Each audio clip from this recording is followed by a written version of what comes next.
One slice per employee, but that's okay because we also have our own refreshments. I ate 3. It's definitely okay because I brought in a little special something to sip on.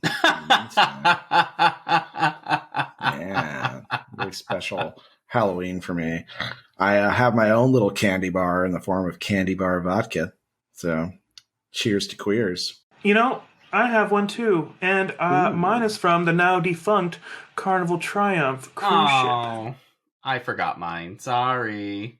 I too have a candy bar, so let's do a cheers for fears. Ready? 1, 2, and 3. Cheers. Cheers. Cheers.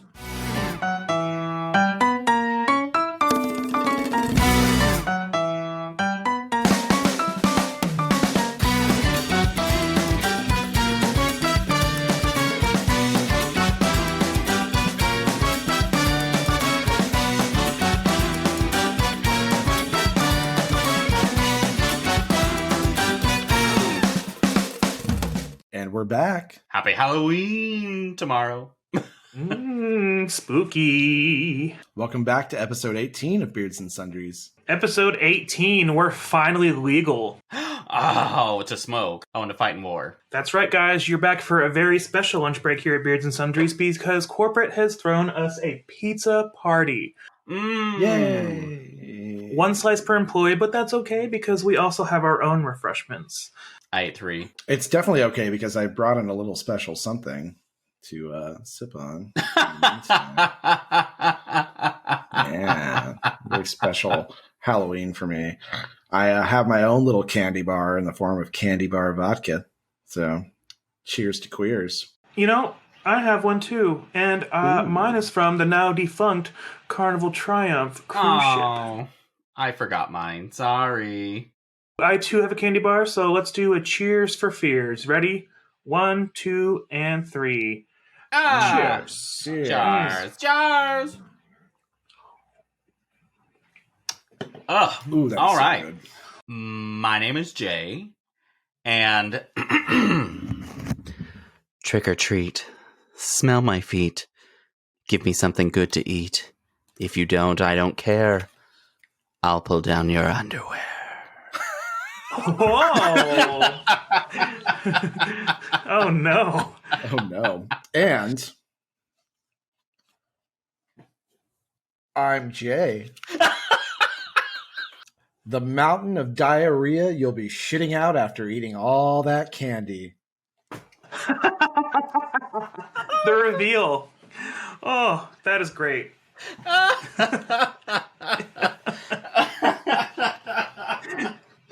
For you listeners out there, I've just donned a clown nose and a J name tag. Oh God. Well, and I'm Jay, the very questionable Hershey syrup stain in the bathroom at the cardiologist's office.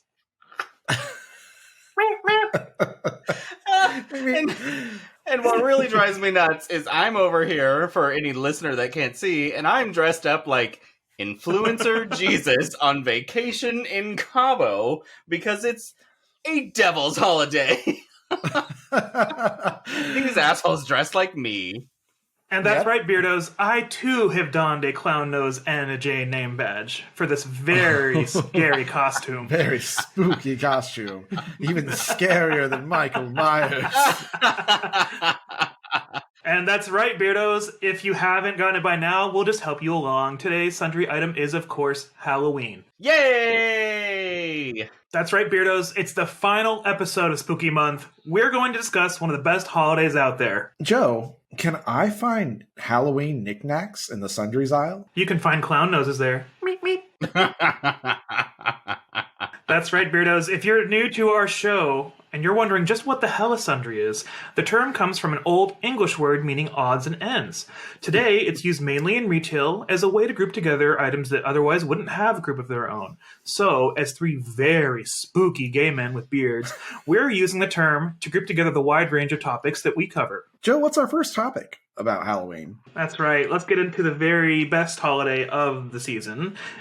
We are going to talk first about the origins of Halloween itself. Spooky origins. No, So it says here that Halloween, less commonly known as All Halloween, All Hallows Eve, or All Saints Eve, is a celebration observed in many countries on the 31st of October, the eve of the Western Christian feast of All Hallows Day.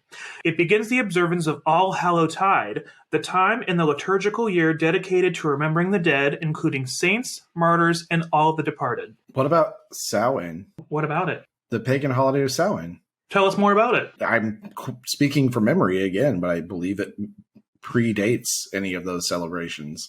Be careful, Anthony. We know how your memory speaks. I know. Jesus fucking Christ. She wore a wig through the whole thing. She did wear a wig through the whole thing. It was John who was wrong. Jay, you can't even wear a wig through this whole thing. Empire Records came out in 1995 and The Craft came out in 1996. The filmings were not happening in that direction. John Riley. Anyways. I'll be a little honest. I wasn't listening after that. I just like that you were wrong. I wasn't wrong. I was 100% right. Well, at the time, I liked that you were wrong, and so I just kind of want to live with that. You know, like how society lives right now, believing whatever they want. There's a whole lot of history about religion and the origins of how this came to be, but honestly, I don't really care. Whatever the origins of Halloween, I'm glad it's around because it's one of my favorite holidays of the entire year. And it's usually finally colder at that time than usual, and I'm ready for it. Thank God. It's been raining here all day. We've had colder temperatures. It's supposed to get even colder overnight. Ugh, so ready. Hey, speaking of, we also had, today of recording, we had some spin-up tornado happen just south of my house. Oh, yay. Late tornado season. We have 2 tornado seasons in Oklahoma now. Yeah, thanks global warming. It's not real. Jim Inhofe said so. He had a snowball. Honestly, I don't really care too much about the religious history about it. I'm just going to skip ahead a little bit to the spread to North America. It was not until after mass Irish and Scottish immigration in the 19th century that Halloween became a major holiday in America. Most American Halloween traditions were inherited from the Irish and the Scots, though in Cajun areas, a nocturnal mass was said in cemeteries on Halloween night. You said in Cajun areas? Yes. I guess that would make sense because those are highly French. Omelette au fromage. A little fun fact here, actually, the annual New York Halloween Parade in Greenwich Village, Manhattan, is actually the world's largest Halloween parade. They haven't watched my living room camera on Halloween night whenever I'm dancing around in all my costumes. That's the biggest parade I've been to. But wait, isn't Halloween the devil's holiday, Joe? Fuck yeah, it is. Hi, devil! Hey, baby. Hi, baby. Hey, Sadie. Hey, Satan. Hi. You still got that corner office for me reserved? Thanks, boo. Yeah, director of marketing for me. Oh, well, that sucks. I was only getting a secretary job. Well, I'm glad for the devil's holiday. It's a lot of fun. Because we get to do a lot of fun things during that time of year. Exactly. Other holidays are pious assholes. Yeah. Yeah. Fuck you, Easter. Penance. Fuck you. I don't owe you an apology. So did any of you guys hear about this thing where I grew up at Halloween time called judgment houses? No. Does that take us to our next topic? Oh, yes it does, Joe. Well, now that we've kind of dipped our toe into the origins of Halloween and gotten some background on it, will bring us to our next topic. We're going to talk about some classic Halloween activities. And you guys mentioned a judgment house, and we'd actually talked about this in our text thread earlier. We were planning some topics out, and I've never heard of this. Can you guys enlighten me? What's a judgment house? We purposely kept Joe in the dark on this. And it's perfect that you mentioned this because you talked about kind of the religious background of Halloween. Oh, no. And judgment houses are like the Jesus version of haunted houses. What? Mm-hmm. It'll scare you straight. Oh, man. You'll never go to hell after going through here. So I'm saved. Judgment houses are exactly what Jay says, except instead of people jumping out at you and like trying to scare you with a chainsaw, it shows people who are like, I'm using marijuana and now I'm dead and I'm going to hell. Cool. What a cool person that was. The one I vividly remember was I remember walking up and it wasn't like, you know how haunted houses are always lit up spooky and there's fog and all I'm doing is just walking up to this kind of weird house. And it was kind of a pretty house. And what they'd created was this walkthrough scenario where you walk in and they'd converted their large living room into a Oh God, what was it? It was a drunk driving accident. I think I might have seen this somewhere. Like, Yeah. it's like the dangers of doing this. It's supposed to scare you. Yeah. Oh, fuck me. And you walk through this house, and the way this one was designed is they actually sent me down. Well, you're in a group, but you go down into a basement, and they've got like all of these. It almost looks like a jail set up, and it's like all of these lost ghosts down there, and they're like, "Oh, I drank and I smoked." And then you go through after you've experienced hell. Then they bring, like, in this house, you went upstairs, and this big room upstairs they had all this fluff down on the ground and a podium, and someone was standing there saying that we're in the gates of heaven. And this is because we were saved by God because we didn't do all that stuff. And then, to top it all off afterwards, you sign a purity pledge. What? So we had those in Oklahoma too. Uh, I swear, every one of them I went to, and there were multiple ones, there was a cage or like a jail cell of some sort towards the end. With all of the fallen ghosts and sinners in it and stuff like that. It was such an interesting scenario. And I remember, like, when it was over, I think I was in junior high when I did this. And I remember when it was over, I just walked out, and in my head I was like, that was it? That wasn't scary at all. This isn't a haunted house. And I didn't understand what a judgment house was, and I didn't understand that it was kind of a religious way to indoctrinate you into never doing anything wrong. okay. Well, look, I've got a second use. Here. I have another use to my costume. I'm Jay if he was making a judgment house. Meep, meep. Because I'm a fucking clown. You're Jay signing his little pledge. Well, because you're peer pressured into doing it because they make it very public. Yeah, you just sign it because you're like, I guess I will. But what's even bad is my brain was like, this isn't a contract. I don't give a shit. So I'm like, sure, fine, whatever. Yeah, this is nothing. This isn't legally binding in any way, shape, or form. Yeah, if you guys are listening, I've put my clown nose back on for this absolute shit show. And then a couple of years later, I came back out with my glittery gloves and my hat and tap dance out, and I was like, Jesus! He said, meet. And everyone's like, I don't get what's happening. Yeah, that's kind of one of I forgot about them. And then I think I saw a clip on TikTok that was a very similar scene. And all of a sudden, it just like all of these flashbacks came back. I remember doing one that showed it in like stages where like you had like the before, before they were out drinking and driving, they were out there. Like one of them was like, let's get drunk and go to the party. And then like the next scene they were like, one of them would be like, no, I don't know if that's okay. We shouldn't be doing that. But then they did it anyways. And the next scene was like, you go to the next room. It was like them. I don't think we should be driving. Oh, I'm fine. I'm completely okay. And then the next scene was like the wreck. And then the next one was them in hell. And then the next one is in heaven. And wait, so they went to hell and then went to heaven? Do they like... No, you go to heaven. They're in hell. They're stuck there. They're dead. Fuck them. But they bring you down to hell to show you what it's like if you are the one who instigate those things. Right. They need to threaten you to get you to commit to them. That's how it works. That's how religion works. Well, you don't want to be like these people. And I'm like, I don't know. It's dark. I get my own separate room. I get a private cell. I'll take it. Yeah, promise? We went to a legit haunted house on Saturday, didn't we, Joe? Yeah. We went to an actually good haunted house, finally. There's a town maybe about 40 minutes down the road from us called Muskogee, and they have a place there called Castle Muskogee. Well, I guess I can take this clown nose off because it wasn't a joke. Okay, well, and I forgot to put my glasses on. Oh, there we go, look. Little pumpkins on his glasses frames. How cute. They're little jack-o'-lanterns, guys. I got cute ones this week. So, down in Muskogee, they have what's called the Castle of Muskogee. And it's it's like a fairground, but it's got like castle walls and there's like some medieval themed buildings in there. It doubles as like a Renaissance fair in the summer. And then they also have a Halloween festival every October. So we went down to check it out. And there were some different attractions, some different haunted house areas you could go into. And we went to one called Casa Morte. Yeah, so it was it was one of those ones where you would walk in as a group and then you walk around all these different twists and turns, and then each room is a different set of like something scary or gruesome or scary, and then an actor runs out at you or there's a jump scare that pops out of the wall. And I was cool with it because I'm not huge into these things anyway, but it was one of those ones where they say they're not allowed to touch you. So I was like, cool, great. Get up in my face and scream all you want. I deal with that at work anyway. Am I right?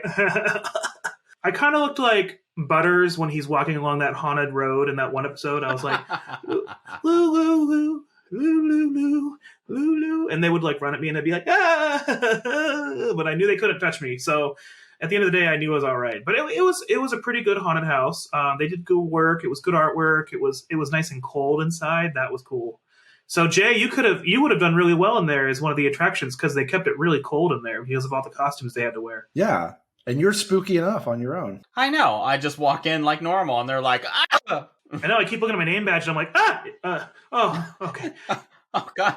Why is this life so terrifying?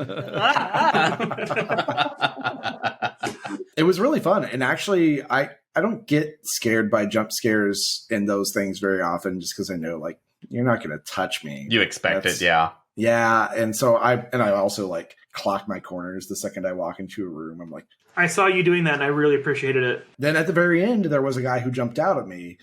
And the jumping wasn't what got me. It was his fake taser because it made that cracking loud noise and that bright light flash. And I was like, oh, God. God, I hate whenever that stuff happens because I'm like, ugh, okay, lights. That'll get me if you're coming at me with something with a light. We just touched on a haunted house where the attractions and actors couldn't touch you. Have you guys ever read about some of these ones where you have to sign a disclaimer? You can't like have a pacemaker or be on serious medications or even be pregnant because they can like take you away from your group, or you will get like wet, or you can even get like shocked. It's like I understand there's thrill seekers, but that is not for me. I am actually the weekend after Halloween is I've been convinced to go to an extreme touch and grab.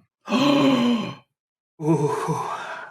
And it is in Lexington, Oklahoma. What's it called? I want to look it up. Lexington Zombie Farm. They do a lot of regular dates, and then they it says Clown Invasion is October 22nd, Psycho Night is October 29th, and Extreme Touch and Grab is November 5th. Holy shit.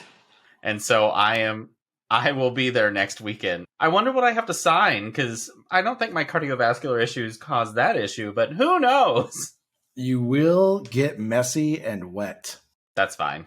Well, I mean, that's normal for you. I mean, extreme touch and grab, getting messy and wet. This all sounds pretty great, Jay. I'm not seeing the negative. For me, this sounds like a normal Saturday night whenever I hop on the apps that I don't have. But whenever he gets so messy and wet by eating the chocolate syrup in his shower and has massive diarrhea.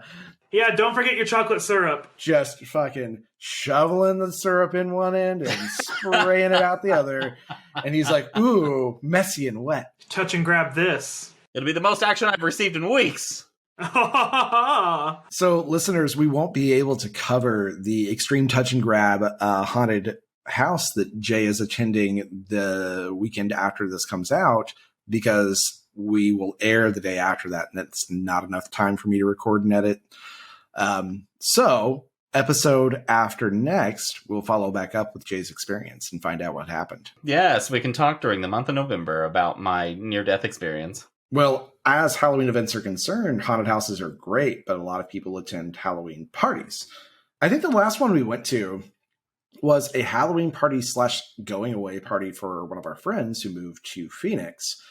And we were trying to dress last minute because we had, what was it? We had just been to like a wedding and visiting your parents just prior to that. Yes, you're right. So we'd flown to Florida, visited Joe's parents, flown to Arizona, driven out into the whatever area of Arizona that was, up into the mountains of Arizona to go to a wedding, driven back to Phoenix, flown back to Tulsa, all over the course of like 10 days. And we were fucking tired. And then we had to go to this we had to go to this Halloween party.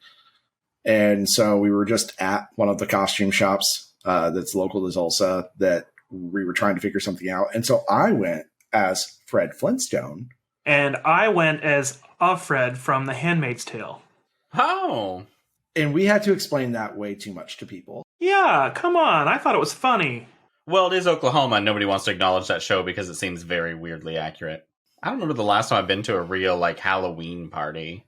Well, on the, what is it, the 29th, which is, wait, on Saturday, that's, I think the day before this releases, I will be doing a porch crawl for Halloween, and that's in my friend's neighborhood. You're just going to get really drunk and crawl up your own porch?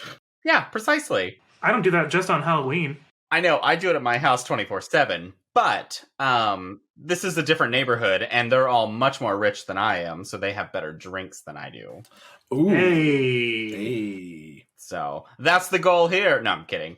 Now, I'm just, several of my friends live in the neighborhood, so it's fun to pop around with them. And yeah, so I can see multiple friends in one journey. I get it. So it's like a pub crawl, but with porches, because it's in a neighborhood. I like that. Yeah, it's a really unique neighborhood in Oklahoma City. It's pretty close to downtown, recently developing. Pretty cool. Nice. That sounds like a lot of fun, actually.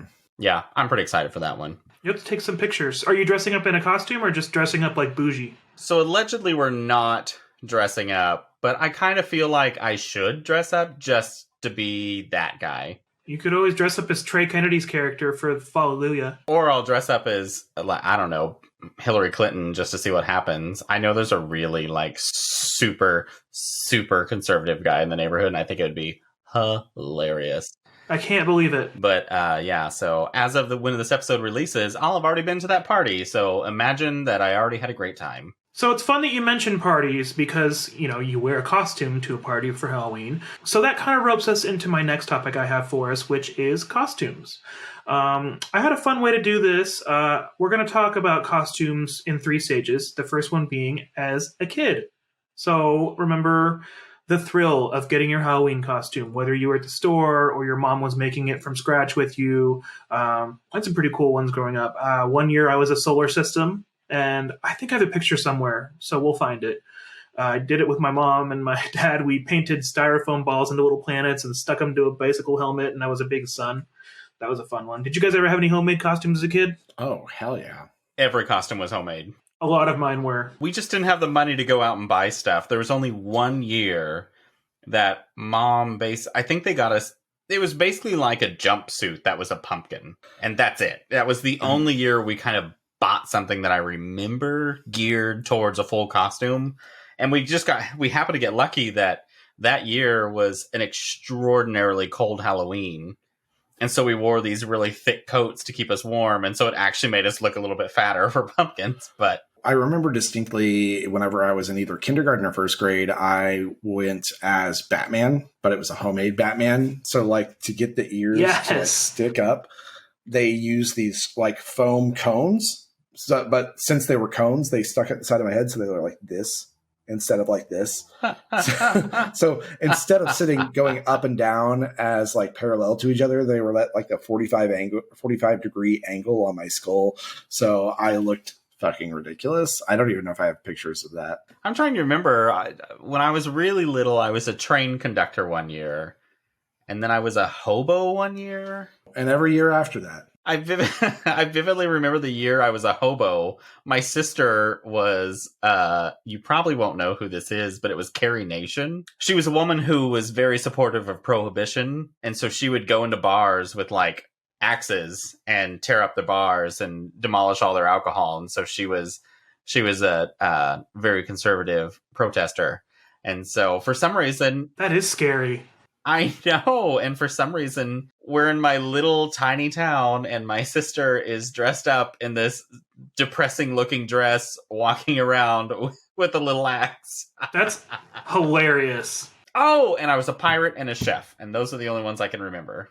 1 year I was a dog, 1 year I was a doctor. For quite a few years, because it fit me so well, I rocked a sandwich board style yellow peanut M&M costume made with like foam and yellow fabric and white gloves that my mom made herself because she's very crafty. And I wore that for quite a few years into like middle school. Nice. When I was 2, I was a clown. No. I am showing the picture of me as a clown, being very adorable at the ripe age of 2 years old. I just want to reflect back on that time that we talked about clown dating, and you said my profile was the only one on there. And now we know that you've been a clown your entire life. Meep, meep. Well, not my entire life. Because when I was 3, I was an army guy. What does that say? Oh, that's Woody Woodpecker next to you, though. 1st Battalion of Oklahoma. Oh, I love it. Oh, for our listeners, Anthony is basically an old person putting up a slideshow right now. I am, but in real, actual, physical photos. If you want to see all this, it is on YouTube, too. You can go check out Beards and Centuries podcast on YouTube for Anthony's garbage. Whoa! Wow. I can't believe you're being mean to me after how nicely I've portrayed you on this episode. I know. The red nose was fitting. But I do remember, I remember that costume as a kid. I remember a couple of others. I went as like an Arby guy a couple of times because I always liked like knife toys. But then whenever I got to be a teenager, we would do costume parties, right? So we did costume parties at the school where we would, like have a dance and music and all that good stuff. And one year I went as a Roman soldier.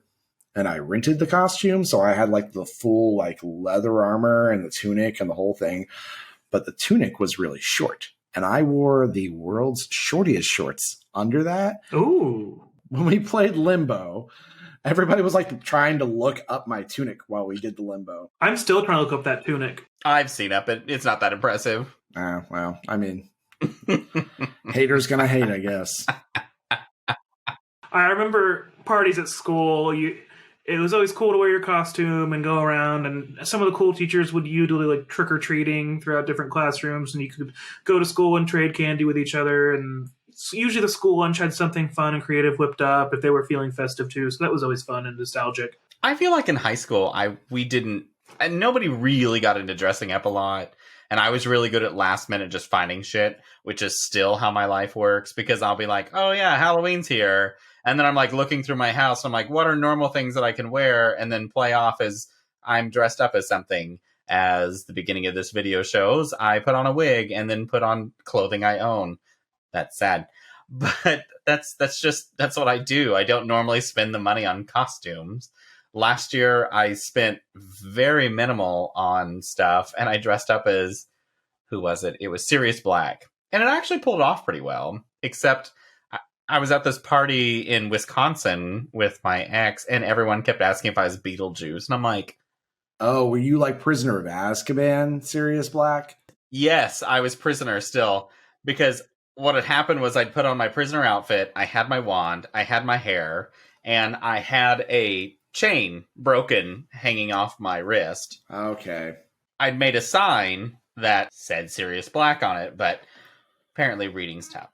Well, and then moving on a little through time, then you get to college or young adult parties and things like that. I still remember my very first Halloween party in college, my freshman year. This was 2006. Oh, God, I'm so old.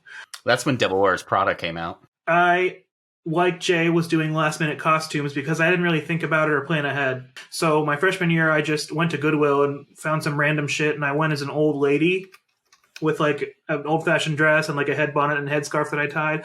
And this was the first time I ever drank alcohol. Whoa! I had 2 shots of Crown Royal chased with Diet Pepsi, and then I had 4 Jell-O shots, and that was it. That was it for the night. I was clocked out, and I was drunk.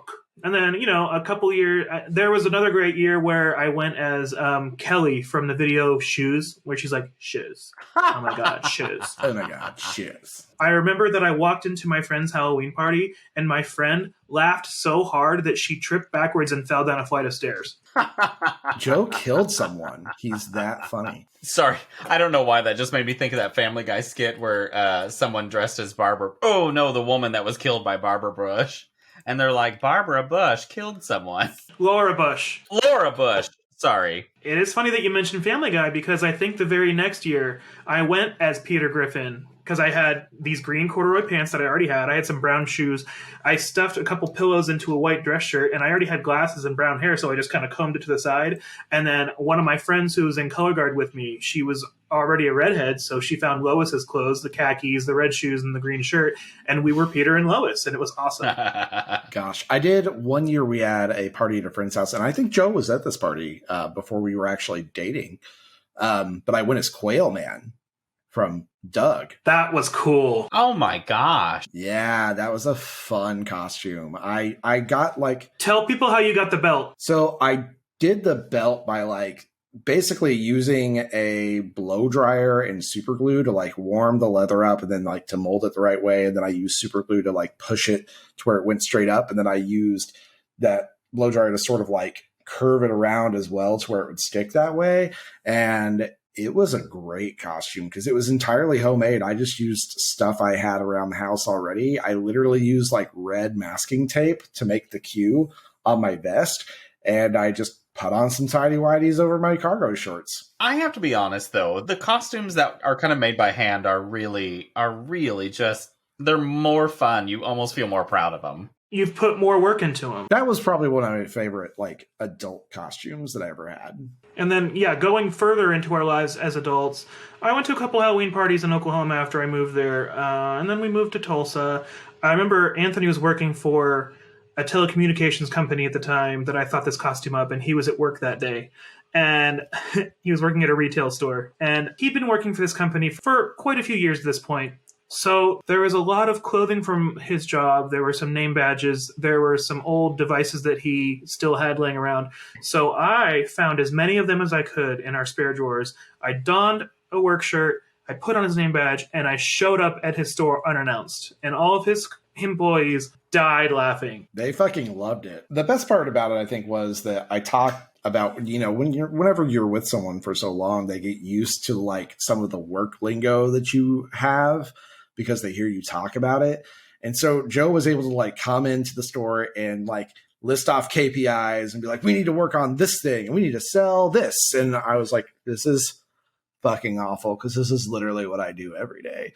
Jay, you mentioned the creativity of a homemade costume, and when I get into a project like that, I can kind of get consumed by it. You guys know all about the hype about Florida Man, right? It's always this crazy news story, and then it's always a man from Florida that's committed it. So I decided to take that and loop it into a new superhero, or I guess maybe an anti-hero. So I created the alter ego of Florida Man, and I made like a logo for myself on a t-shirt that had like camo sleeves, and I got like the state flag of Florida and I wore it as a cape, and I had like a little face mask on, and I got a fanny pack that said USA on the front, and I made pamphlets that was like the work of Florida Man, and I had just printed out like headlines of Florida Man stories that were actually true news stories, and it was like, here's an outline of my greatest work, and I was handing it out, and I had my hair all crazy, and that was a lot of fun to do. That was a fun costume. Well, I don't really have any fun adult costumes because I just last second throw them together, and I'm usually kind of just half-assing them. But one thing that I did enjoy, I haven't really done it the last couple of years,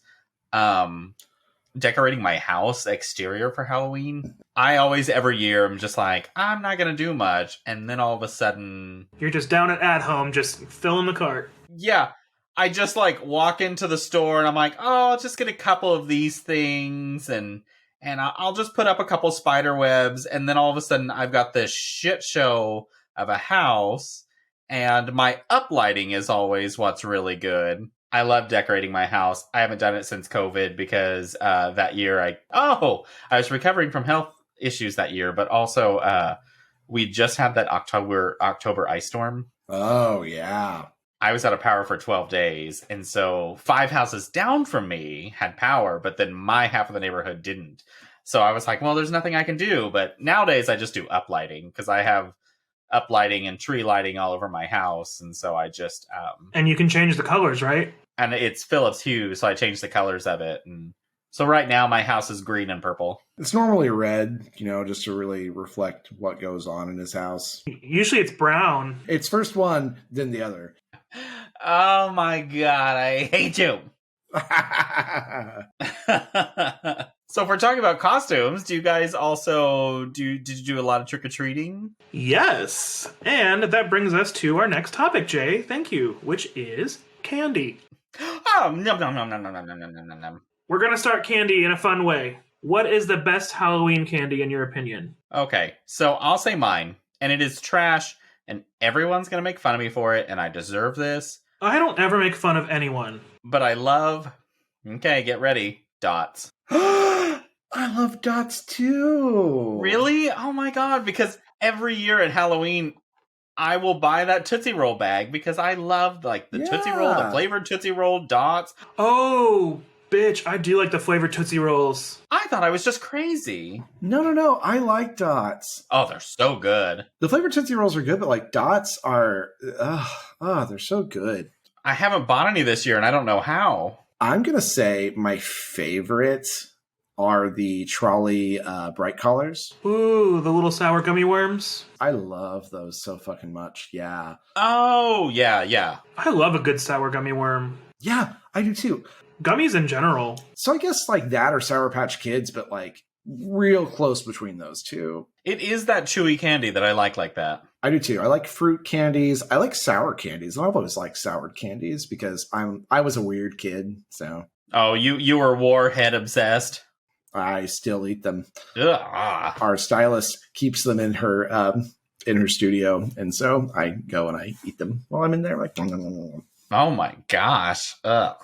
I don't like sour. The only thing I really don't care for during Halloween is how much candy is chocolate, how much candy is like just the plain sugar, like candy corns and pumpkins and things like that. Because I don't mind candy corn and I'll eat it. It's so sugary. It's sugar. It's just sugar. I know, and it drives me nuts. I'm going to go a little bit boring on this route. You guys probably already know, but I always went for the Reese's Peanut Butter Cup. The individual one and the little square. It's always my favorite. It's just always what I go for. I almost said that because I really like Reese's. Chocolate, peanut butter, excellent combo. It's a great choice. But I realize that every year, the moment I realize that Halloween candy is out, I'm like, I'm going to buy that Tootsie Roll bag so I can eat a lot of Dots. And it's the only time of year that I'll just devour the shit out of them. But I cannot believe I haven't bought any this year. But I'm not walking into stores as often because I keep doing order pickup. So maybe that's why. Well, and I think that's one of those candies that you never go out of your way to purchase it any other time of the year. Dots is not any other time of the year for me. Like whenever I buy candy at the store, which is not frequently, I always do fruit snacks, almost always. But if I'm not doing fruit snacks, I do like really good red licorice, like the Wiley Wallaby type or like any house-made type red licorice. I fucking love. I used to love licorice, and I don't know what happened as I've aged. I don't enjoy it as much. I don't like licorice, really. I like the red licorice, like Anthony does, but black licorice is gross. I am a weirdo for hot tamales, though. Ooh, I like hot tamales, too. They're so good. Jay, how have we not had discussions about our candy preferences? Because I feel like we're pretty in line. I don't know. I don't often buy candy, but this is weird that somebody else aligns with me as much as we are, because I know. I love a hot tamale. I'm always that random stranger. I buy a box of hot tamales for road trips all the time, but I didn't buy any on a road trip on our cruise, which is very weird. So I like Mike and Ike's as well, but I think I like the Mikes more than I like the Ikes. Scandaloso. I fucking love Mike and Ike's. I literally buy a box of hot tamales and a box of Mike and Ike's. Yeah, they're good. I know. Look at us go. Is this a ginger thing? Gingers, tell us. Gingers. Yes, gingers. Do you like hot tamales? Do you like Mike and Ike's? Are we the only gingers that are hot tamales, Mike and Ike's, and Dots? Like, what's going on? Tell us. Get in our inbox. beardsandsundries@gmail.com. beardsandsundries@gmail.com. Comment on our TikTok. Go to our Instagram and DM us. Facebook. What the fuck ever. Just tell us, do you like this, you gingers? There we go. I'm done. I just got so worked up. Oh, guys, do you remember that old people candy that it was kind of... The orange and black wrapper ones? Yes. Because they were buy it in bulk and then just give you a couple pieces. I could eat the orange ones, but I couldn't eat the black ones. And I don't know if they're the same, but it's... As a kid, those were the worst candies in the world. But as an adult, I actually really like them. But it was funny because there was a guy in town that he was this old man that for some reason... I don't remember how my mother knew him, but he was very close to our family. And he didn't really like all the kids in town, but he'd have tons of bowls of that specific candy. And he'd be like, you kids grab as much as you want. And in my head, I'm like, what? This is awful. And he would just dump handfuls in our bags because he just was happy that we were good kids because we'd always grab one piece. And Oh. I and I didn't like them. That's why I grabbed one piece. But now I'm like, oh, that's actually pretty good. I also love getting Starburst in those little like 2 Starburst packages. Because there was always a gamble. It was like you wanted to get the good ones that you liked, and then you would trade with your friends if you didn't get the ones you wanted. And you would open it and get 2 yellows. Yeah, hot take. There's not a bad Starburst flavor. I love all of them. Pink and orange were my go-tos. Pink and reds. Red is probably my favorite, but I loved yellow as well. I'll eat them all now because I don't care. But yellow is nah. I don't know. I've never eaten a Starburst that didn't agree with me. Yeah, they're all pretty good. Yeah, or Skittles for that matter. Ugh, yeah, Skittles is way up there on my list too. I always opted for more chocolate, so I was always going for the M&Ms instead. Well, and I feel like most people are that way. I just have always preferred that if I'm going to have a sweet snack, I want it to be like a fruity sweet snack. Okay. That is true. I prefer fruity because I notice that I always go for even like pies and pastries that have fruit in them. Same way. If I'm up for a sweet, like that's what I prefer. Like, am I getting a donut? Then I want something fruity. Well, okay. This isn't the best example, but I love carrot cake. Carrot cake is one of my favorites, and we are not at all sponsored by this restaurant or this chain or anyone, as a matter of fact. But Cheevers on 23rd Street in Oklahoma City has a 14-layer carrot cake, and it is the best carrot cake in the world. And now for a word from our sponsor, Cheevers.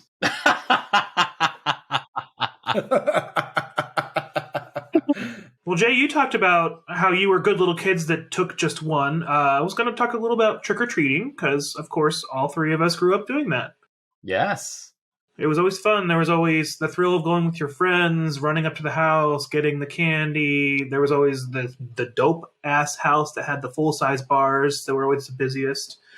Jay, do you get a lot of trick-or-treaters at your house? So, I haven't been home the past couple of years, but usually, yes. I have a 5-gallon bucket that I will fill. It's a pumpkin bucket, and I will fill it to the brim, and I will run out by the evening. I'm a generous person when it comes to candy because I'm just like, kids want this. Please take it. Have fun.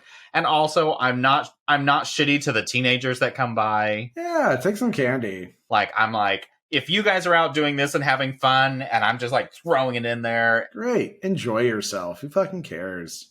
I'm like, I loved going out and doing shit like that. So I'm glad you're having fun. Don't egg my house. It makes me so mad that like societal standards are like teenagers shouldn't be out here trick-or-treating.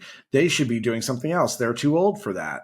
No, go have fun, teenagers. Let them enjoy themselves. They're kids. Jesus Christ. Life sucks when you're an adult. Go have fun. Yeah, let them have fun. Fuck you for trying to rain on their parades. Fuck you. Oh my God, just let them go. Let them be kids. You know, they could be out drinking and doing drugs. Let them just take some damn candy. I don't even care if they're doing that. But at the same time, if this is what's letting them have fun, great. Because you know what's going to happen after they become adults? They're going to have to do adult shit. It fucking sucks. Oh, God, yeah. Go enjoy yourself. If I could just go out and just dress up and trick-or-treat as a 30-some-year-old without looking creepy, I'd do it. Well, and to be inclusive, there are some kids out there that have severe food allergies, and there's actually a project out there called the Teal Pumpkin Project. And if you guys don't know about this, it's a way for kids to not have to tell every single house, trick or treat, hi, I have a food allergy, what kind of candy do you have? So there are ways that you can raise awareness. One of them is having a teal pumpkin pail as you're trick-or-treating with your children. And you go up to the house, and it signifies to that house that your child has a food allergy. And there are things that people can do, handing out like a small toy, cheap little toy, instead of candy, because maybe that kid has nut allergies and all you have is Mr. Good Bars. It's just a way for parents to be able to take their kids trick-or-treating without having to worry about their child feel ostracized because they have a food allergy they can't control.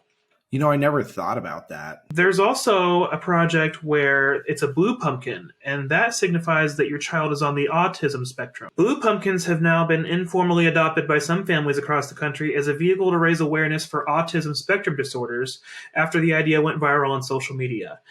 So if you see a trick-or-treater of any age come up to your home and they have a blue pumpkin, it signifies that they are on the autism spectrum. So they're just trying to go out there and live their life and do a fun activity. There's no need to shame somebody for going up to a house and asking for a small piece of chocolate. They're just trying to live their life. Stop trying to make them feel like they don't belong. Let them feel included as well. If a 50-year-old man walked up onto my porch and wanted to trick or treat, was dressed up and said trick or treat, I'd give that motherfucker some candy. Do you know how many parents are walking around with Halloween baskets? And I'm like, well, do you guys want some? And they're like, oh yeah. I'm like, guys, I don't give a shit. Do you want a beer? I'm going to hand you the ones that I don't want to drink out of my fridge. Take it. Seriously. Life is fucking hard enough without other people being shitty to other people. Don't be fucking shitty. Ugh, it's exhausting being shitty. Yeah, that's so much fucking work. Good God, just give them some candy and say, hey, have a nice fucking night. Hope you enjoy this Mr. Goodbar. So then, talking about being shitty to trick-or-treaters, I wanted to talk a little bit about the myth that everyone's probably heard about of terrible things being hidden in candy. Like, you know, the razor blade in the apple, or the poison in the candy bar. Or, this is a funny one that I've heard a lot, is that your kids are going to get given weed gummies. What adult in their own sound mind is giving their weed away for free? Yeah. No one's giving your kids weed because that's their weed. That costs money. That's my weed. There is absolutely no logic to me that I can understand where people are handing out drugs to kids, because nobody's going to be like, here, have this acid. Seriously, growing up, the DARE program made me think about quicksand and how often I would encounter that as well, growing up as a kid from cartoons. No one ever offered to give me drugs for free. Where is this idea coming from? I love the meme I've been seeing circling around. It's like every parent's always checking their kids' candy for razor blades. But watch out. We've been finding all 9 levels of hell inside Snicker bars this year. There's a guy that was popular on Vine that I really liked. And he's got kids, or he's like, I need to check their candy. And he dumps it out really quick. And he like sorts through it. And he's like, what the hell? And he pulls out a Nickelback CD.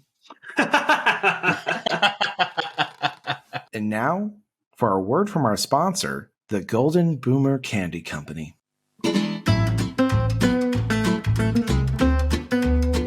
I can still remember the very first candy my grandfather gave me.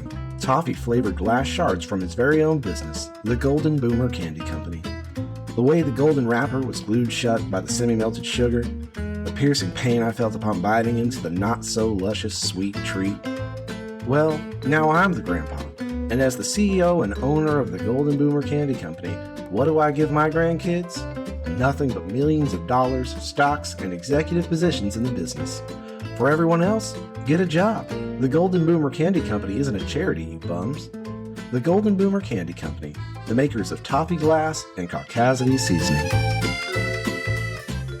You know, I just love candy from the Golden Boomer Candy Company. Everything from toffee-flavored glass. It's never spicy. It's not too in your face, or in your face at all. Every time I eat it, I want to go scream at anyone outside on my lawn, and it feels great. Oh yeah, it's really wonderful. And honestly, like, I can really get past the fact that I have to like use a chainsaw to undo the wrapper. Like I can see past that. Every year right around this time, it always gets me so excited for their Christmas candy they always roll out. You know, the unique snowflakes, the special little snowflakes. Oh yeah, the special snowflake candy. We don't buy that in that household because we do not allow snowflakes in here. But you see, Jay, those snowflakes are very special because they're not sheep. Every one of them is very different. They don't conform. They do not conform, and they do not listen to somebody that tells them everything they should do and believe. That Right. would never happen. Right. Ever. In a specific party. No ideagogues in the Golden Boomer Candy Company. Speaking of candy, I think the next portion of this will be pretty sweet. I don't know. It might be kind of sour. Mine will be, because first, we're going to tell you our horror stories, since this is the last episode that will tell us any horror stories. And Does anyone want to go first? I'm going to let you go first, Jay. I feel like you're going to have a very fun one. No, mine's pretty disappointing, actually. My story will be called Jay and the Not-So-Giant Beanstalk. My horror life is very old and long gone nowadays, and I barely remember them. But I do remember one time when I was on this ancient site that I believe you might know called Manhunt. Yeah, I do know Manhunt. It's a scary already. Yeah, I know. Oh, I feel like I'm gonna start reading these in a spooky voice. Okay, so I got on Manhunt and I met a man that was, I think if I recall right, he was in the very high 6 foot height. He was like 6'8" Damn. or 6'9". Damn, hell yeah. Hey. Climb that man like a tree. And I was like, ooh, a tall man. Oh yeah, and I was gonna climb him like one. They really should have called you Jack when you were born because you were want to climb that beanstalk. I know, and that's why I grew a beard, so I could be a lumberjack. So, Oh. I got him all convinced. Oh, and he was also like a country boy, which, man, that was my soft spot. And so he was this tall country boy, and I convinced him when we went to IHOP for a date. I picked him up in my little Honda Element at the time. How romantic. I felt like IHOP was just amazing. So we went there, and this man was absolutely tall. And You just... Slut Me was like, no. Yes! I was like, I have to take this guy home, or vice versa. And I have to see everything. And I'm glad I don't remember his name, because I'd feel really bad. Because I Girl! we got nude. And I was just like, oh, there's... We got nude. We got nude. I know, I had to explain it boring because I remember just being like, oh, that's not much to look at. And then even it was flat on the backside. And I'm just like, oh, man, what a letdown. And then to finish it all off at one point, I think we were just laying there and he licked my face. And I was like, did you lick my face? He goes, yeah. And I'm like, all right, so we finished, of course, because, well, you're already there. But, and then I headed home and never talked to him again. So you went, meep, meep, and then you never saw him again. Yes. That's a little bit of my horror story that I set my expectations really high with that one, and it was a letdown. You know, I feel like you're holding back. Like, there's gotta be crazier stories than that, Jay. I can't remember if there were. I mean, I used to drive out in back roads back in the day, like in the country. Okay. I can go next. Yes, Joe, tell us your story. For my horror story, this is a little tale I'm going to call How to Pass a Foreign Language at West Virginia University. I know this one. This is the opposite of caucasity. This one's pretty spicy. So, when I first got to college, I had not selected a major yet, so I started attending WVU under the major called General Studies. I had done a few things, jumped around a couple classes, and I had landed on Criminology and Investigations, which was a relatively new major. Part of one of the perks was the math requirements were low, which was good for me because I struggled with math. And then the other major requirement was you had to have 4 consecutive semesters of a picked language. I chose Spanish. Right after I started Spanish 101, it occurred to me that all of the instructors, teachers, weren't professors, they were exchange students from their own home countries, and they were getting their teaching credits at West Virginia University. I found out by my second class that all of my Spanish teachers were young and maybe not even a couple years older than I was at the time. So I was like, huh? Some of the gears started turning here, right? I was like, how can I work this to my advantage? So by the time I got to my 4th consecutive class, let me tell you, Beardos, my Spanish teacher for Spanish 204 was very, very attractive. He still is to this day, I can tell you that for sure. But so I befriended him. We also got nude a couple of times. So that's, and I can tell you this, I got back a lot of Spanish tests and papers that had a ton of red marks and missed accent marks and A instead of E or vice versa. And they were 15 out of 15, I can tell you that much. And there were a lot of Spanish tests that had a grade that I shouldn't have had. And let me just say I passed my oral with flying colors. So that's how to pass a foreign language at West Virginia University back then. Hopefully not now. I don't want to get anyone in trouble. But back then, it was pretty easy. ¿Cómo se dice quid pro quo en español? I did think of another funnier story from like when I first started having sex. That was kind of funny. I don't know if you want that one or if you want to just leave the old one. Do you want to do both and then you can decide which one, or leave them both, whatever? Yeah, go for it. Well, so I... it just kind of reminded me when Joe was talking that this was right when very beginning of my sexual life, and I didn't fully understand what was going on and everything. But I do remember being with a guy, and I think he was intrigued for me to finish on his face. I gave him no warning whatsoever, and I just kept it very quiet. And you know, Jay! when you're younger, you have a lot of pressure. And the poor guy, it went right in his eye. Oh no! Oh, no! And so for 30 minutes, he was just like, "Oh my god!" And he's like, "It burns so much." It does. The myth is true. That shit burns. And I remember I was just like, "Get over it, Jesus! Oh my god! I feel great." Ugh. What? Jay, You asshole. you're such a bully. I was such a little shit. Look, I'm Jay. I come in your eye, and I'm all like, it can't be that bad. God. Oh my god, that I don't remember the last time I thought about that, but that was pretty funny. And I will title that one, Boom! Right in the kisser. And boom goes the dynamite. I think I'm gonna have to title mine Anthony and the Bisexual Cowboy. Yeah, right. Sounds great. Wowzers. So when I don't remember exactly when this was. I was probably 24, 25. I was in an open relationship, and I had started messing around on the side with this guy who was bisexual, who claimed to really only be bisexual for me and one other guy. But big Nelly. Not Nelly. He's a big dog. Big bottom. This boy is a bottom. But the first couple of times were awesome. Like one time I met him over at the friend's house, the one that he said he was bisexual for as well. And we kind of like took turns, and that was cool. Wow. And then one time I went over to his place right after I got back from drill because he wanted me to, do him in Drill? uniform.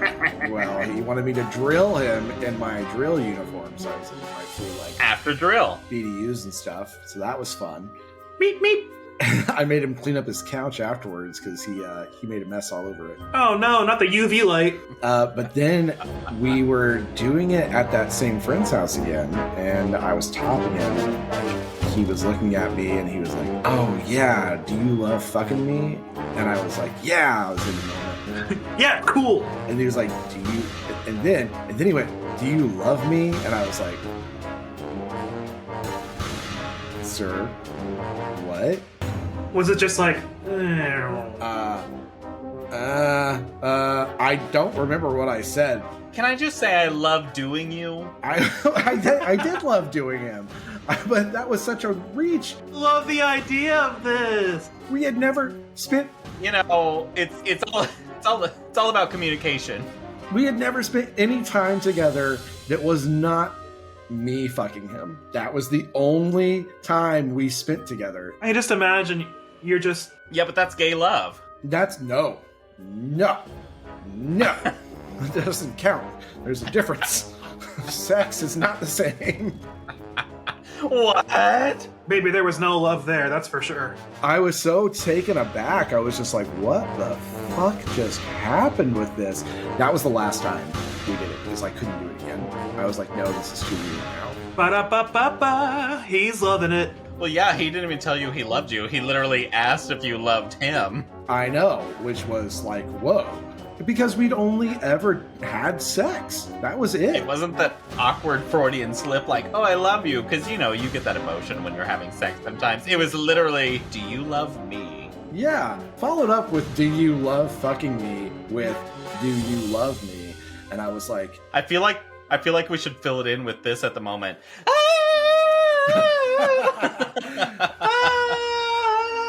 That was the most horrifying story I've ever heard, Anthony.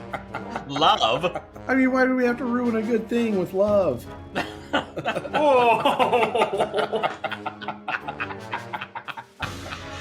Oh, God. Are you guys ready for the next story? Yes, please, go on. All right. This is You Know Them. We received an email today from Toad and Zach out of Minnesota. Hey. Oh my god, yes! Hi, Toad and Zach. We love you so much. They sent 2 stories, and kudos to him. Actually titled both of them, so nice job on that theme. And the first one is called An Overly Friendly Neighborhood. Pineapple activities incoming? I want to hear this. This was back when I was still going to school in Honolulu a long time ago. I hooked up with a guy in North Shore, which was a ways away from my dorm. He had to pick me up and drop me off because I didn't drive, so awkward ride and time with a random hookup before and after. Strike 1. We got to his place and promptly got undressed in his living room before proceeding to a nearby bedroom to do the deed. You know, they got nude. They got nude? We were just cuddling in bed after we got done with and the doorbell rang. He told me to stay put while he checked out who it was. It was a female neighbor making her friendly house call. I could hear him just chatting away outside. I waited a good 30 or so minutes with no signs of the visitor leaving. Oh. So there I was, butt naked and trapped in his bedroom with all of my clothes outside in the living room where they were just shooting the shit. No way. I eventually decided to just fuck it and walk out of the bedroom to the sofa to get dressed. I guess this woman was so used to this sort of thing because she didn't even bat an eyelash and just gave a friendly wave when the guy introduced me to her. Only then did he excuse himself from the visitor to drive me back to my dorm. Strike 2. Oh my god. And all of this happened pre-app. So he found the guy through Craigslist. Woo. Strike 3! That was the scariest part of the whole story. He said no regrets, though. He was ex-military and a mountain of muscle daddy of a man. Swoon. Ooh, yeah. You know, you take the good with the bad. Yeah, so whenever I lived up in Enid, there was a military base nearby, and I kind of regret not being a little more of a slut because there were a lot of flyboys around. I have never slept with somebody who was currently like in the military or after the fact that I can recall, even though I was in the military. Like, so my problem is I know that if I it can be hard for me to get an emotional attachment to someone, but if I do, I'm fucked. And so I think I always worried that I would find one of those military boys and be like, I love you! And then they would leave and I'm like, you're not gonna do this. So I'm very cautious. well, Zach and or Toad, A+ to you. So much respect. Very good. Well, good news. There's a second story from them. I am not surprised. I'm not surprised at all. Honestly, I'm surprised there's only 2. It's titled Room Service. Ooh. Ooh, this is so hot. This one only happened last year when him and his husband went back to Honolulu for the first time after meeting each other over there more than a decade ago. We decided to entertain a local friend at our hotel room before we head out for brunch. We were all naked and going hot and heavy in the hotel room bed when we get a knock on the door. So they hear a knock on the door and a quick mention of house cleaning, a jingle of keys, and the door opening and catching the door security guard. Thank goodness for that. Oh, thank God. My husband never moved faster than he did, jumping out of bed, running to the door to slam it back closed. He then had to tell the person on the other side that we just checked in, so should not need house cleaning, especially this early in the morning. Turns out they had the wrong room. Oh my God. Holy shit. This is my favorite end to the story. Afterwards, we had a good laugh about it and went back to tag teaming our local friend before heading out. Hell yeah. For a nice lunch and Loco Moco. Ooh, Loco Moco. You know what, though? Zach and Toad, I want that to be our next visit. No notes. Tag team me and take me out for Loco Moco. I couldn't think of a better way to spend a day. Good God. And I'm just imagining him leaping out of the bed and slamming the door shut, but then the little housekeeper gets slammed backwards like the little boss in The Incredibles and just flying through the wall.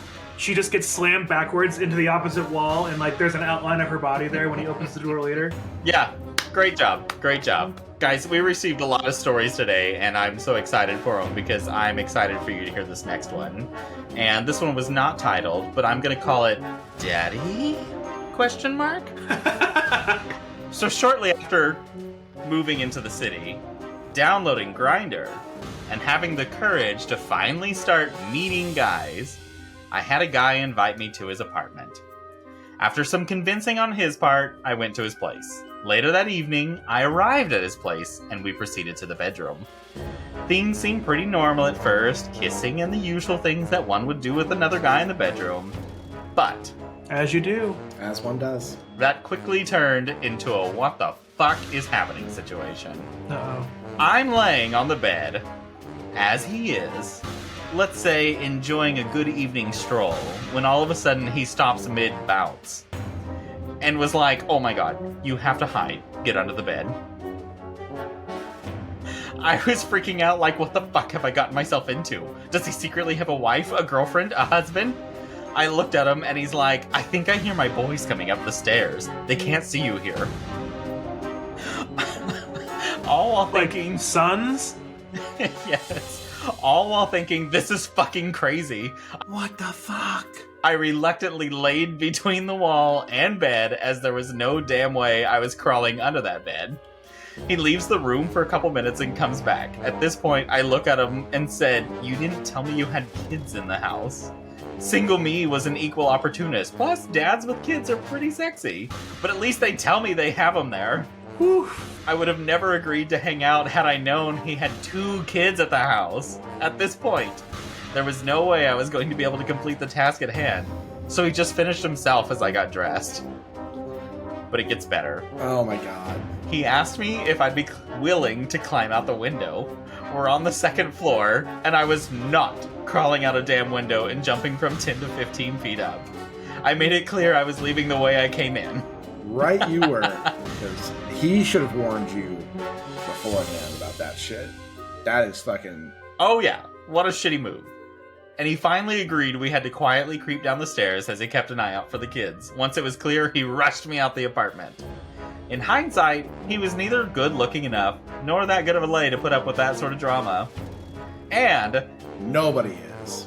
Just when you think it couldn't get any better, he went on a couple dates with a guy who started telling a story that seemed way too familiar. No fucking way. So we asked a few questions, and sure enough, he had done the same thing to this guy I was on a date with as well. No fucking way! And then he said, never trust gay men. Dicks just ain't worth it. I don't know. I mean, it's a mistake I keep making over and over. You can trust me. I have no children at the house running up the stairs, because I have a one-story house. Oh, that one stressed me out reading it, but I laughed out loud. I can't imagine inviting someone over and not telling them that they have other people in the house in general. Yeah. Like even whenever I brought Joe over for, a one-night stand to the place where I was living with a couple of friends, we knew there were people there. Yeah, that's different though, because it's roommates. They know what's up. And they're also gay roommates, so so the walk of shame was slightly less shameful. Right, because they're like, yeah, girl. I have 4 more stories, and then I'm finally done. And these 4 are by my same friend here in the city. I randomly was like, hey, just for the fun of it, do you have any stories you want to add to this? And then I got 4. Ooh, yeah, let's hear them. This is Brett from Oklahoma City, and I hope you're ready. I'm excited he responded and was ready for this. I was hanging out at the pool, and a guy and I were flirting and taking shots and drinking. I thought he was single. Turns out he wasn't. Well, he asked if I wanted to go back to his room, and I'm 100% game for this. I can see his dick swinging inside of his gym shorts, and I am prepared for the Olympics at this point. He's ready for some pole vaulting. We get back to his room, and it's even better in person. Oh, the javelin situation now. Gotta do the long jump onto that guy. We start messing around and realize the window curtains are still open, and a random guy was watching us go at it. Ooh, that's fun. So we close the blinds. After about 20 minutes of fooling around and having a grand old time, someone knocks on the door. Turns out, the guy watching knew the guy and told his husband what was going on and in what room. So he opens the door and a fight starts immediately.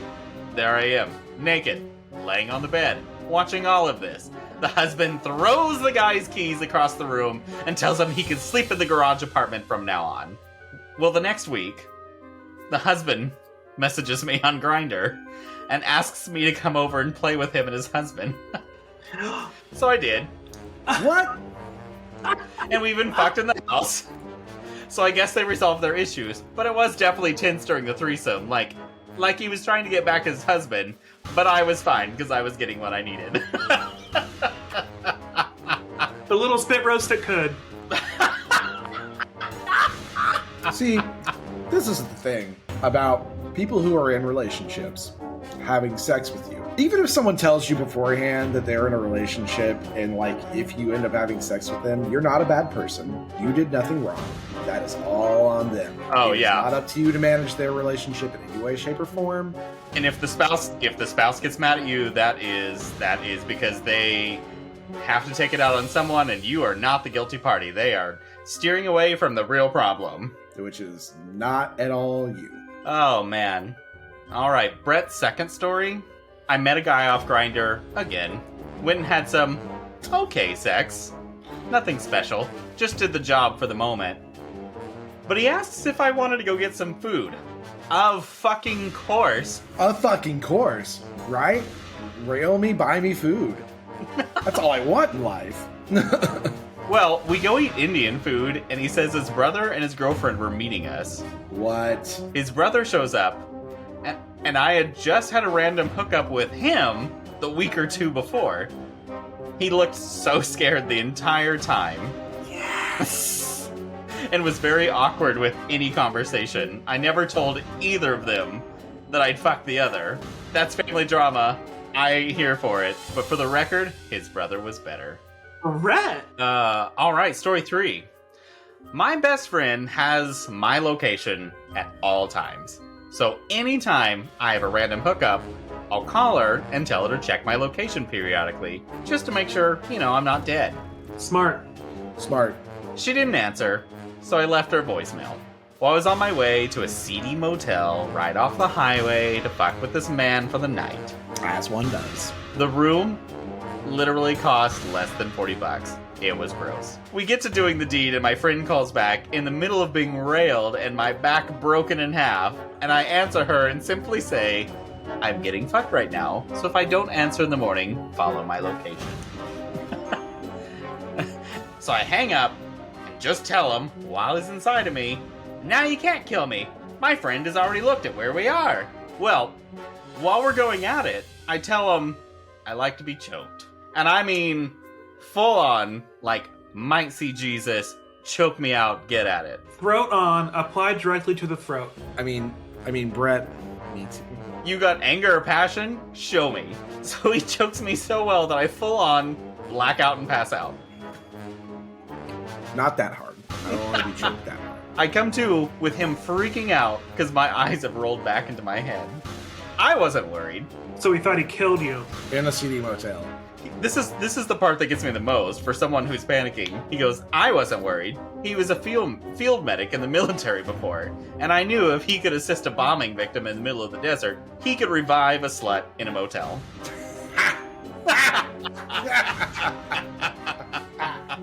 We love a self-aware queen. Hell yeah. Way to plan your hookup the right way. All right. So let's hear this piece de resistance. Here's our last one. I hooked up with a guy I met at one of the dance clubs here in Oklahoma City. I had just dyed my hair bright purple, like Ursula purple. I thought nothing of it. Yeah, my hair sometimes stains my own pillows, but whatever. It washes out over time. Well, I didn't know this man had a partner until a few days later when I went to the pool, which we have the district hotel, which has a pool, blah, blah, blah. Swimming around, getting drunk, in a Speedo, and beautiful hair, I am living my best life. Well, this guy walks in and I say hi from across the pool. Bad choice. That made his partner look over and slowly connect the dots. Bright purple stains on their pillows in their room. Bright purple hair on an otter swimming around in a skimpy Speedo and immediately acknowledging his partner. Well, they get very upset and a lot of yelling starts. Included a lot of glance pointing in my direction. His partner has definitely made the connection. Apparently, I was not the only time he cheated on him. But also, it's not my fault. I didn't know. Not your fault, even if you knew, not your fault. Still not your fault. I just decided to get my things and go get food because I didn't want to get in the middle of that shit. So I go get pizza, go back to the pool and find out they had a huge public breakup right there because of it. Eventually, my hair stained well enough that it was like a fingerprint to his partner. Oops. What the fuck? If you guys can't see, I've taken off my glasses because I think I've seen enough. This is incredible. Absolutely incredible. I'm having a great time. So when I texted him, I was like, are you interested in telling a story? And he was like, oh yeah. I was like, boom, boom, boom. And I was trying to pick my favorite, and I'm like, I have to do them all. Are you okay with that? I need to do these. I'd like to just, real quick, the Best Clown Award. I must present this award to Brett. Brett, this belongs to you, sweetie. This clown nose, you need to wear it next time so you can truly we're so just proud of you. meet. Because these are incredible. Oh, I want to travel the world with Brett. Brett, A+ job. Absolutely.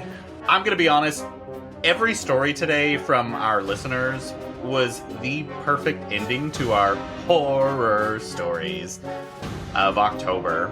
I'm a little sad we're ending this.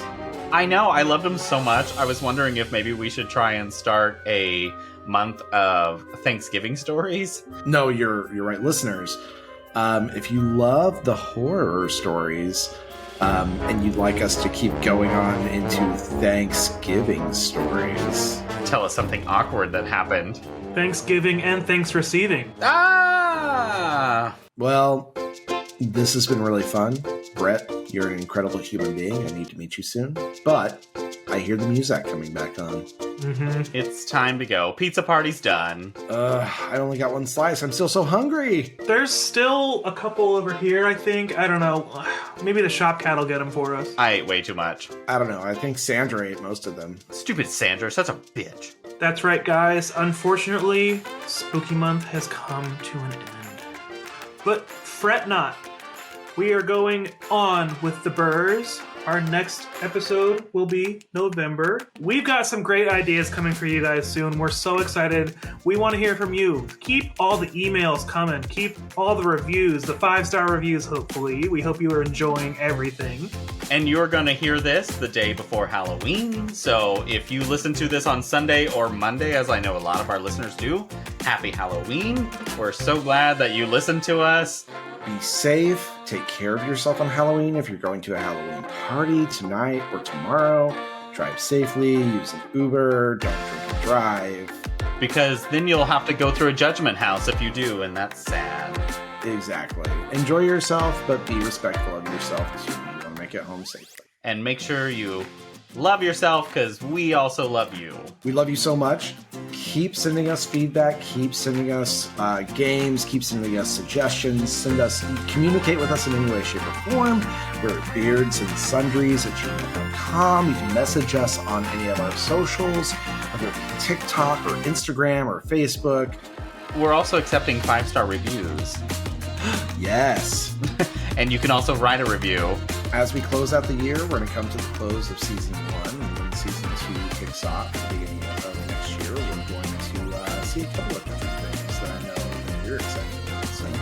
thank you so much for listening. We close the book on October, and we embrace the next of the birds. We'll see you guys next time. Bye, Beardos. Bye, love you. Bye. You're amazing.